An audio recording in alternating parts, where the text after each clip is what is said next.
तो ये बुक चोर का जो प्रोजेक्ट है इसमें हम लोग बेसिकली ऐड टू कार्ट का फीचर एनेबल करना चाहते हैं। ये ऐड टू कार्ट का फीचर एनेबल करना है, बस इसमें कुछ डेटाबेस लगेगा, वो सुनो क्या।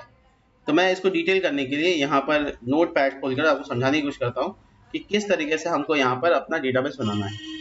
बहुत इंपॉर्टेंट डिस्कशन है, ध्यान से देखिएगा और ये चीज़ आगे फिर इम्पैक्ट करेगी। तो मैं बनाऊंगा दो टेबल, एक है ऑर्डर्स का और दूसरा है उस ऑर्डर में क्या क्या प्रोडक्ट है, यानी ऑर्डर आइटम का, ऑर्डर आइटम्स।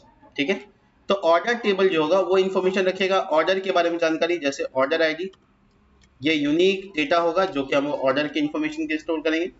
दूसरा जो इन्फॉर्मेशन होगा वो होगा यूजर आईडी, यानी किस यूजर ने ऑर्डर किया है, फॉरेन की है ये, एफ के मतलब फॉरेन की।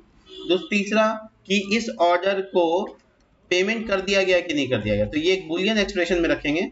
अगर पेमेंट हो गया होगा तो ये ट्रू होगा, नहीं तो अगर कार्ट में होगा तो फॉल्स होगा। ठीक है, इसके अलावा मैं और भी कॉलम्स को ऐड करूंगा, जैसे कि कूपन अगर लगाया तो क्या होगा, कूपन आईडी, तो इसका मतलब कूपन टेबल अलग बनेगा, बट यहाँ पे भी कूपन आईडी बना के इसको नल डिफॉल्ट वैल्यू दे देंगे ताकि इसको नहीं डाले तो चले।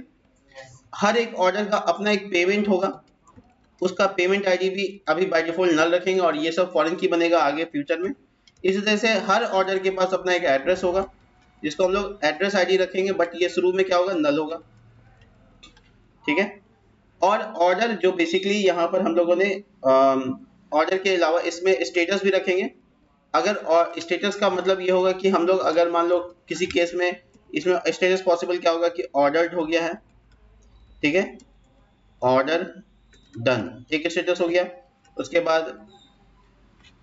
बाद हो गया ऑन द वे, दूसरा स्टेटस हो गया, मतलब निकल चुका है। डिलीवर्ड, DELIVERED, डिलीवर्ड है। इसके अलावा कैंसिल्ड है, कैंसिल के बाद रिफंड है। इस तरीके की चीजें स्टेटस में हो सकती है। ठीक है, मैं इसको यहाँ पे इनम से बना लूंगा। इनमरेशन मतलब फिक्स नंबर ऑफ वैल्यूज होते हैं, इनमरेशन, अगर आपने प्रोग्रामिंग में पढ़ा है तो वहां समझ में आएगा। इसके अलावा यहाँ पे मैं और भी डेटा नहीं देता हूँ। अब आता हूँ यहाँ पे ऑर्डर आइटम में, तो इसका खुद का यूनिक आईडी होगा जिसको ऑर्डर आइटम आईडी कहेंगे। ये इसका प्राइमरी की है यानी पीके है। इसके बाद किस यूजर का ये रिकॉर्ड है तो वो उसके लिए इंफॉर्मेशन है एफ के, फॉरेन की है। किस ऑर्डर का ये ऑर्डर आइटम है, इसके लिए ऑर्डर आईडी ऊपर वाले टेबल का फॉरेन की है ये। इसके बाद हम लोग और भी क्या डालेंगे, इसमें प्रोडक्ट आईडी क्या है, यानी बुक आईडी, सॉरी मैं बुक से रिलेटेड बना रहा हूँ इसलिए बुक आईडी डाल रहा हूँ। बुक के टेबल से ये आईडी यहाँ आएगा कि कौन सा बुक कार्ट में ऐड किए हैं। और उसके बाद QTY, क्वांटिटी से आएगा, क्वांटिटी से आएगा, ये एक इंटीजर वैल्यू होगा। डिफॉल्ट वैल्यूज में बाय डिफॉल्ट 1 रखेंगे, मतलब क्वांटिटी कितना पीस बुक ऑर्डर कर रहे हैं। इसके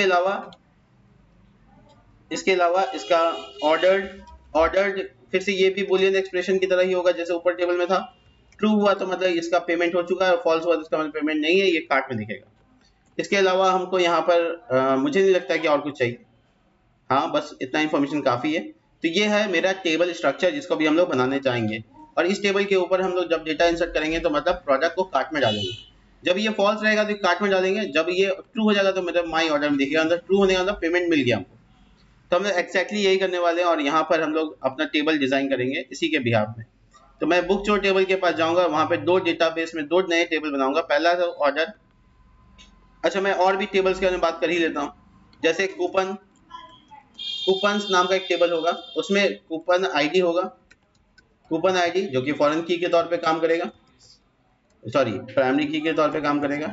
उसके बाद कूपन कोड होगा जिससे डिस्काउंट मिलेगा मुझे, तो मैं कूपन कोड बना सकता हूँ डिस्काउंट, और उस डिस्काउंट कोड के ऊपर कितना रुपए का डिस्काउंट मिलेगा वो अमाउंट होगा। ठीक है, अगर कूपन एक्सपायर वगैरह कर गया तो उसके लिए स्टेटस डाल सकते हैं, तो कूपन अंडरस्कोर स्टेटस जो बाय डिफॉल्ट वैल्यू ट्रू रखेंगे, मतलब हमेशा के लिए नॉर्मली एक्टिव रहेगा, लेकिन बंद करना चाहे तो कर सकते हैं, यानी कूपन लागू नहीं होगा, कूपन को नहीं यूज कर सकते।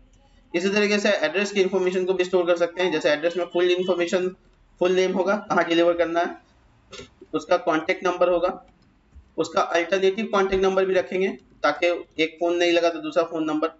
ठीक है, स्ट्रीट रखेंगे, किस गलियारे में जाएगा ये। ठीक है, उसके बाद एरिया रखेंगे, किस मोहल्ले में जाएगा।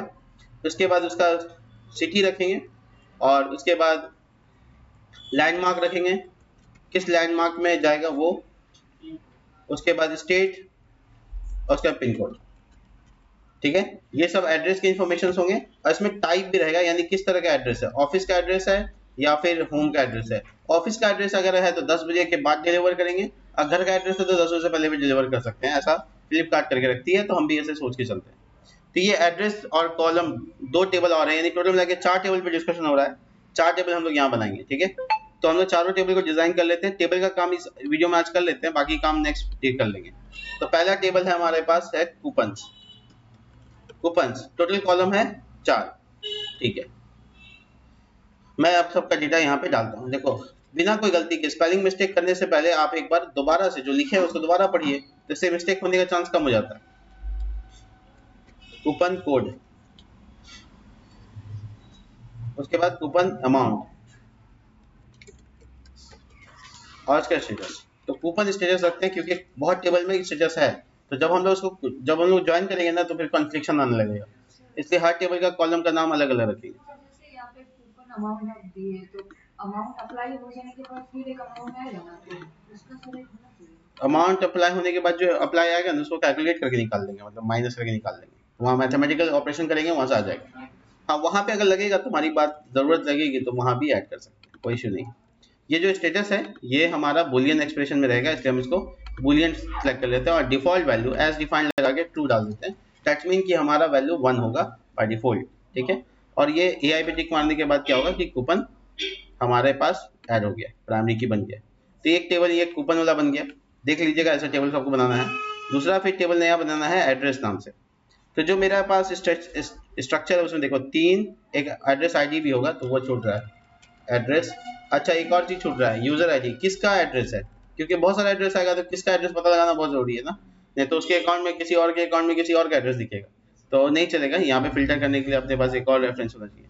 तो टोटल डेटा है देखो 3 3 6 3 3 9 और 12। चलो, यहाँ पे नाम होगा एड्रेस, प्लूरल फॉर्म में एड्रेसेस और 12। अब आराम से डालेंगे, देखो एड्रेस आईडी, ये प्राइमरी की हो गया मेरा, ये हो गया यूजर आईडी। उसके बाद आते हैं फुल नेम,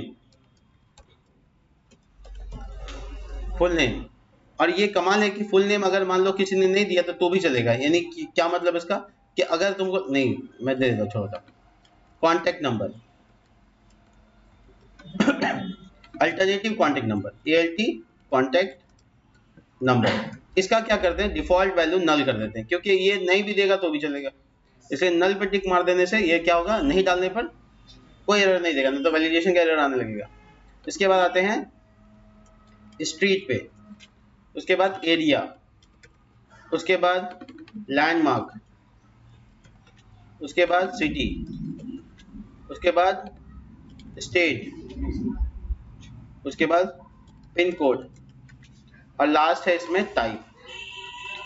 ठीक है, टाइप में मैं यहाँ पे इनम डाल सकता हूँ, देखो ये बहुत अच्छा वैल्यू है इनम, इनमरेशन। इसको लिखने के बाद यहाँ पे एडिट का बटन आएगा, इसको क्लिक करने के बाद आप इनम सेट कर सकते हैं ऑफिस, और दूसरा वाला सेट कर दीजिए होम। तो ये ऑफिस और होम के अलावा तीसरा कोई वैल्यू नहीं लेगा, ऐसा हो गया। अब एक्स्ट्रा ध्यान रखिए यहीं पे ऐसे 2 ही बार दिखना चाहिए। ठीक है, पिन कोड आपका इंटीजर होगा, स्टेट आपका वर्चर हो जाएगा, और जो भी वर्चर होगा उसका लेंथ डिफाइन करना जरूरी है। तो मैं 200 तो दे सकता हूँ, लेकिन 20 भी काफी है, कितना भी लंबा होगा तो 20 कैरेक्टर बहुत है, 200 कैरेक्टर बहुत है। ठीक है, एरिया भी वर्चर होगा, एरिया लंबा चौड़ा लिखना हो सकता है। Street of course, alternative name मेरा इंटीजर रहेगा, नहीं वर्चर रहेगा, इंटीजर नहीं देंगे, जो भी वर्चर है उसका वैल्यू दे देते हैं, 20 काफ़ी है इसमें। और फुल नेम ये भी वर्चर रहेगा, तो ध्यान से कीजिएगा कोई गलती नहीं हो। और सबसे इंपॉर्टेंट बात कि आपका ऑटो इंक्रीमेंट नहीं छूटे और प्राइमरी की नहीं छूटे, नहीं तो ये ज़्यादा छूटता है आप लोगों का, उसका पे ध्यान रखिए। यूज़र आईडी आपका इंटीजर ही रहेगा क्योंकि ये फॉरेन की है, इसमें आपको ज़्यादा चेंज नहीं करना, बस सिंपली आप इसको सेव पे क्लिक कीजिएगा, आपका एड्रेस टेबल भी बन के तैयार हो जाएगा। इसी तरीके से अब हमको ऑर्डर टेबल बनाना है, तो हम ऑर्डर टेबल बनाएंगे, उसके कितने कॉलम्स मैंने यहाँ पे डिफाइन किए वो देख लेते हैं। तो ये है मेरे पास 3 3 6 1 7, तो 7 इंफॉर्मेशन के साथ यहाँ पे एक और टेबल बनाते हैं। 7 इंफॉर्मेशन यानी कि यहाँ पे लिखेंगे ऑर्डर्स और ये 7 टोटल नंबर ऑफ इंफॉर्मेशन। तो यहाँ पे हम सबसे पहले लिखेंगे order ID because of primary की, और उसके बाद user ID because of filtering किसका ऑर्डर है। उसके बाद हमारा होगा कूपन आईडी, ये भी फॉरेन की। इसके बाद होगा एड्रेस आईडी, उसके बाद होगा पेमेंट आईडी। पेमेंट का टेबल अभी नहीं बनाए हैं, बाद में बना लेंगे, ठीक है। पेमेंट आईडी, इसके लास्ट में होगा ऑर्डर्ड, ये बुलियन डेटा होगा, ऑर्डर हुआ या नहीं हुआ, और लास्ट में स्टेटस। तो स्टेटस अभी हमको फिलहाल के लिए नल रखना है, तो स्टेटस नल रहेगा, ठीक है।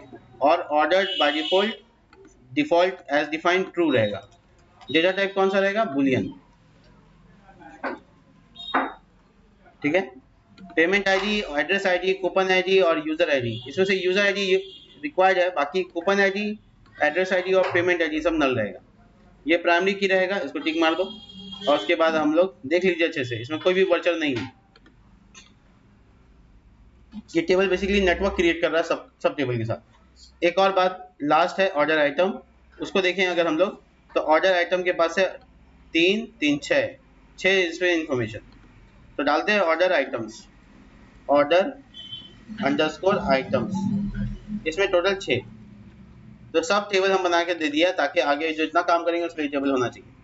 पहले है ऑर्डर आइटम आईडी प्राइमरी की, उसके बाद है यूजर आईडी, किस यूजर का ये ऑर्डर आइटम है।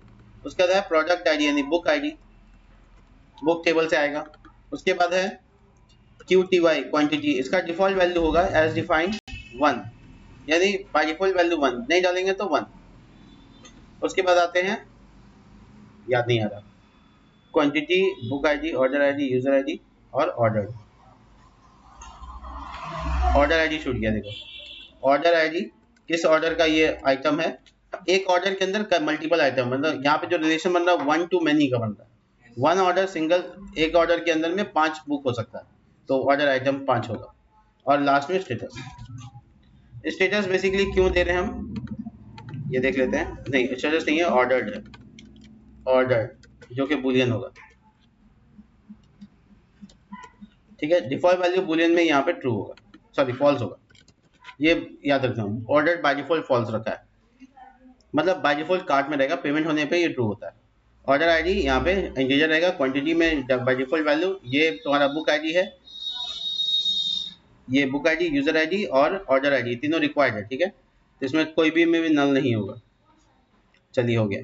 तो ये जो मैंने बनाया है, अगर आप सोच रहे हैं कि हम कैसे बनाया है, इसमें पीछे का कहानी क्या है, हम कैसे सोचा है, तो इसके लिए आपको ना यहाँ पे नॉर्मलाइजेशन टॉपिक पढ़ना होता है, जो DBMS के अंदर बहुत इंपॉर्टेंट टॉपिक होता है। नॉर्मलाइजेशन ये सिखाता है कि आपको कौन सा कॉलम को किस टेबल में रखना है, कौन से कॉल डिजाइन, मतलब डेटाबेस के डिजाइन को सिखाता है, और वो DBMS के एक बहुत इंपॉर्टेंट टॉपिक में से एक है।